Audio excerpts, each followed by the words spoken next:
Okay, be careful.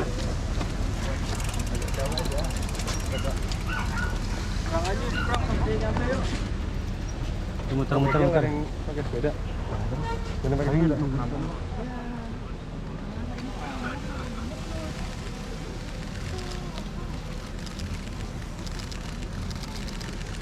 Ayo, Kasih jalan. jalan. Rumah saya di sini dekat sini. Oh iya. Iya Bapak mampir. Ini jalan aja bisa jalan. Iya Pak. Ya, park besar di udara. Assalamualaikum.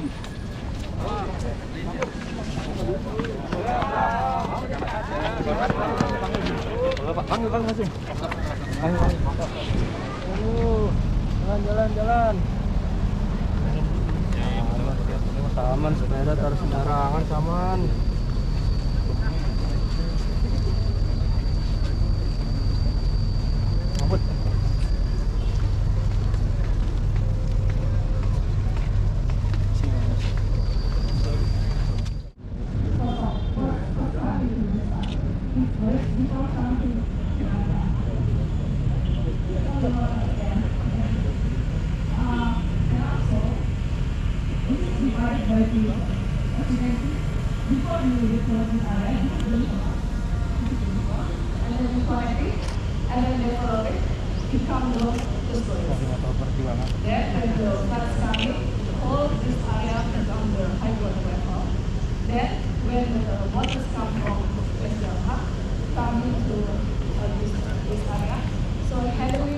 Sambutan Gubernur Provinsi DKI Jakarta, Bapak Anies Rashid Baswedan PhD. Kami persilakan dengan hormat.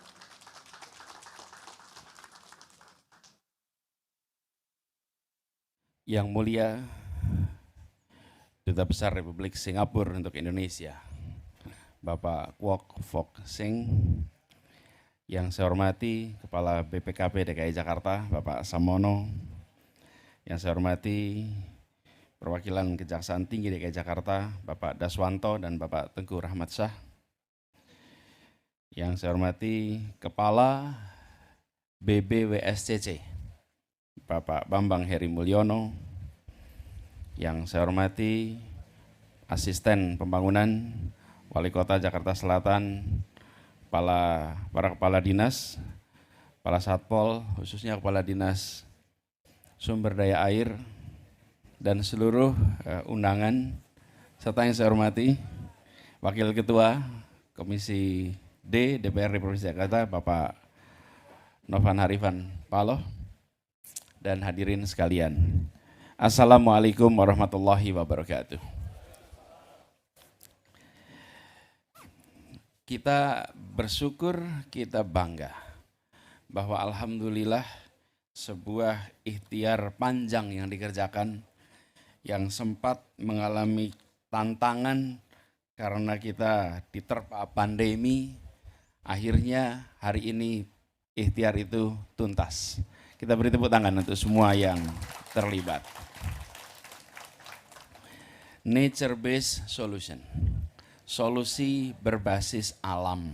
Kita semua merasakan betul betapa proses pembangunan beberapa abad ini banyak mengadopsi pendekatan-pendekatan yang ternyata mengakibatkan kerusakan lingkungan yang luar biasa.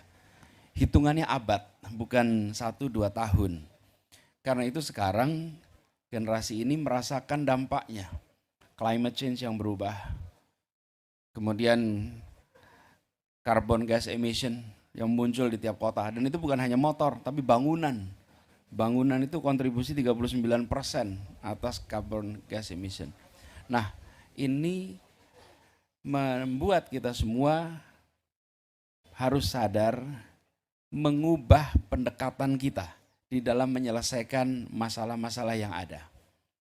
Dan kalau kita perhatikan persoalan limpahan air di sungai, salah satu sebabnya ya karena cara kita melakukan pembangunan beberapa dekade terakhir ini.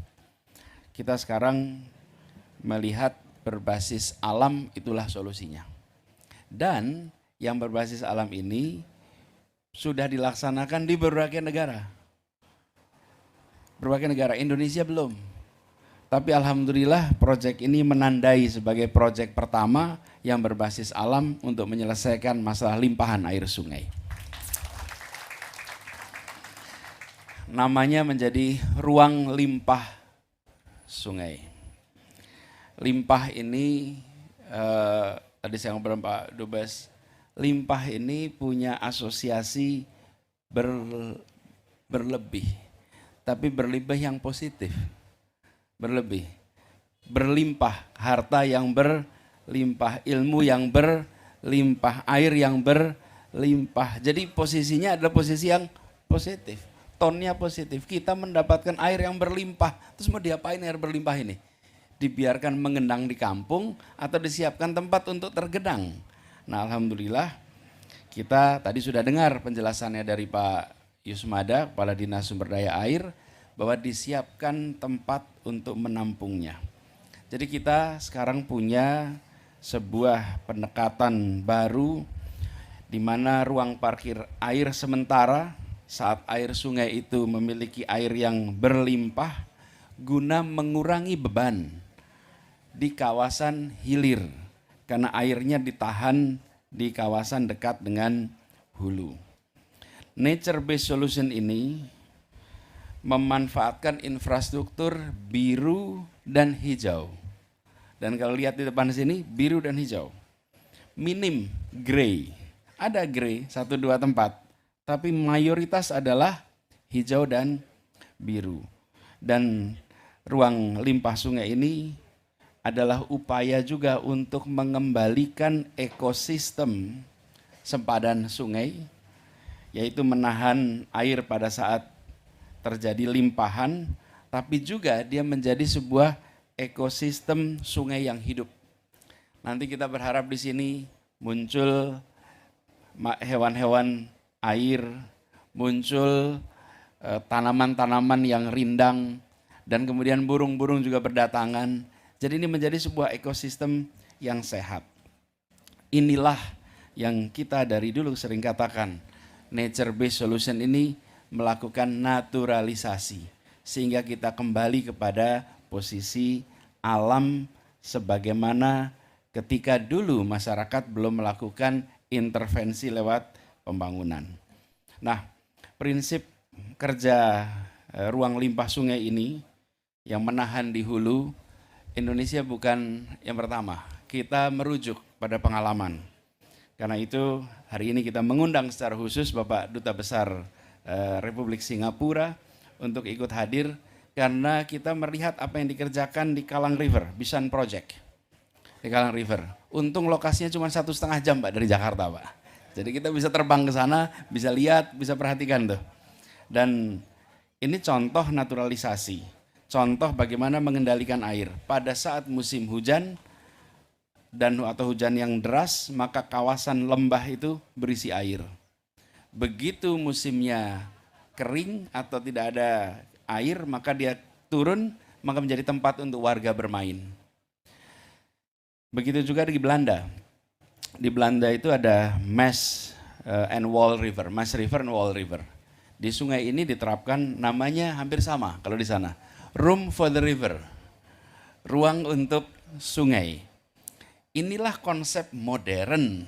Inilah konsep maju, inilah konsep terbaru berbasis solusi alam. Dan kalau dicek datanya Bapak Ibu sekalian, datanya itu berapa kali air penuh melimpah dalam setahun.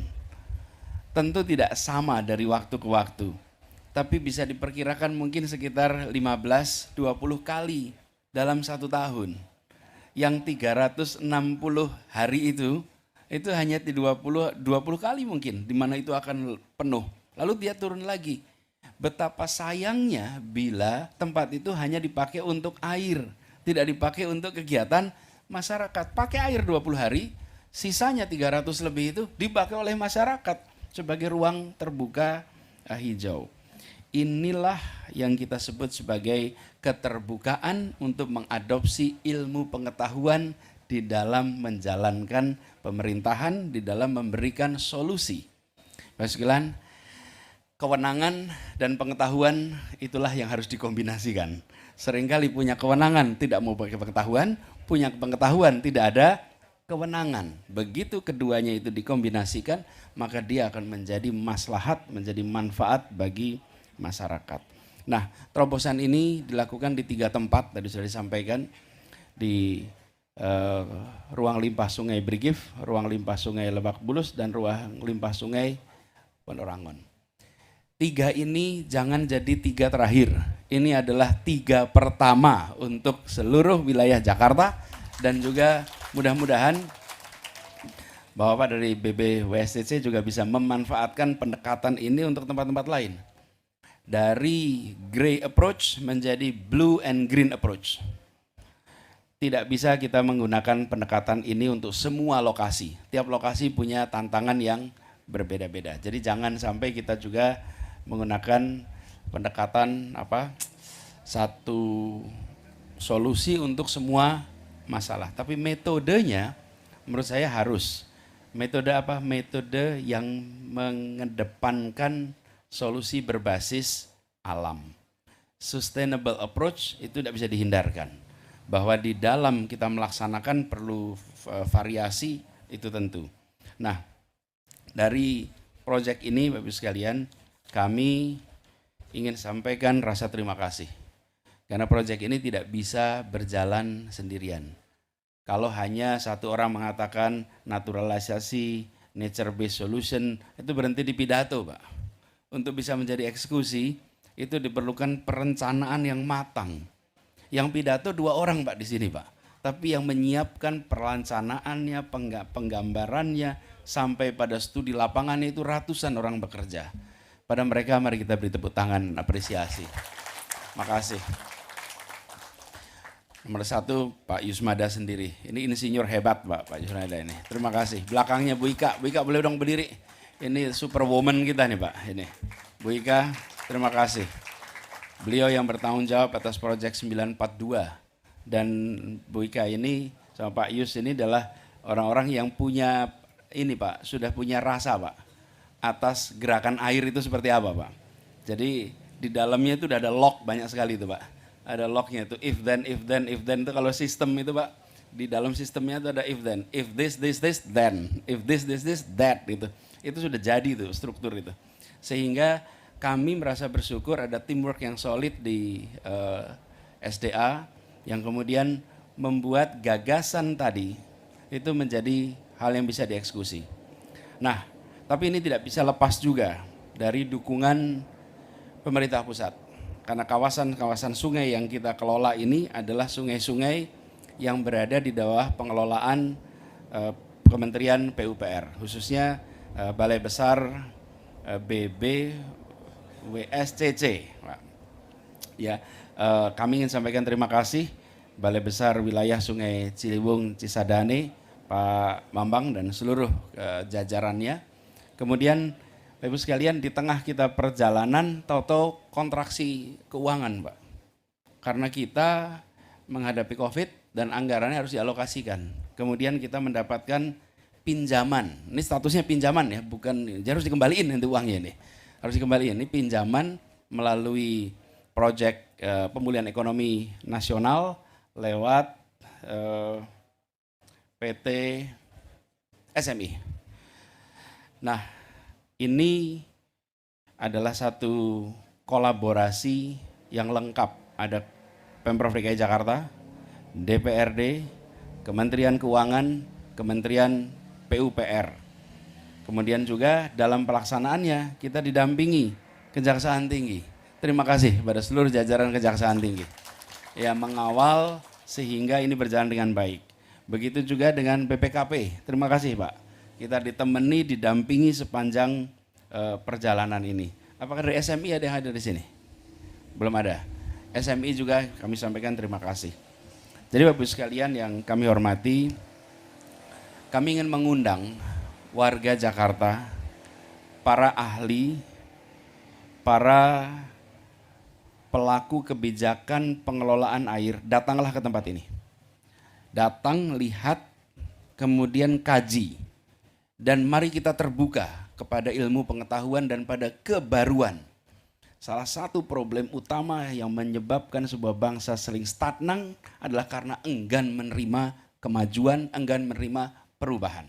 Kalau kita tidak mau melakukan keterbukaan pikiran, maka kita akan pelan-pelan tertinggal dari yang lain. Di tempat lain air terkelola, di kita air tidak pernah selesai. Kenapa? Karena kita tidak mau melihat perkembangan-perkembangan baru di dalam menyelesaikannya. Ketika kita menyaksikan kawasan kita pemukimannya melebar kemana-mana. Ini Jakarta ini melebar kemana-mana, Pak. Kenapa? Karena kita tidak membereskan persoalan meninggikan kota Jakarta. Di tempat-tempat lain sudah ditinggikan, kita masih terus landai. Efeknya apa? Penduduknya tersebar sana-sini. Setiap hari 40 kilo, 50 kilo untuk sampai kerja. Kenapa? Karena kita tidak memilih untuk menaikkan ketinggian bangunan-bangunan di Jakarta. Nah, ini perlu waktu. Tidak mungkin bisa selesai dalam setahun 2 tahun. Tapi harus dimulai. Dan alhamdulillah hari ini 6 Oktober ikhtiar untuk memulai perubahan itu sudah kita lakukan. Bismillah ini bisa jalan terus. Kepada semua sekali lagi terima kasih dan izinkan saya mengakhiri sambutan ini dengan menyampaikan kalimat pembukaan.